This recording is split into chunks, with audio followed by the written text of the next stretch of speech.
અને આજે હું ગુરુ પૂર્ણિમા વિશે થોડું તમને જણાવવા માંગુ છું.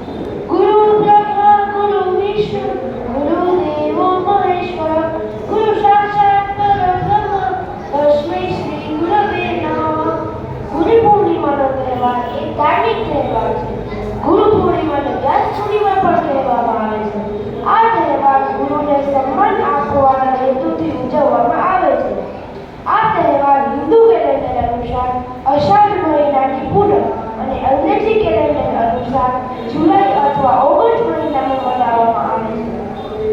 ગુરુનો અર્થ થાય ગુ એટલે અંધકાર અને રુ એટલે અંધકારમાંથી બહાર લઈ જનાર.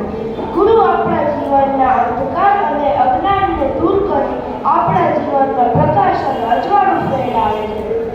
ગુરુ પૂર્ણિમા વેદવ્યાસજીના જન્મદિવસના દિવસે મનાવવામાં આવે છે.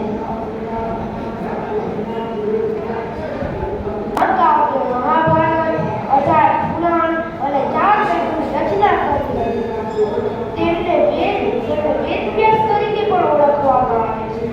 જીવનરૂપી સફરમાં એક ગુરુ જ એના શિષ્ય માટે એવું વિચારે છે કે એનો શિષ્ય એનાથી પણ સવાયો નીકળે અને નામ મેળવી તેના માતા પિતા તેમજ ગુરુનું નામ રોશન કરે.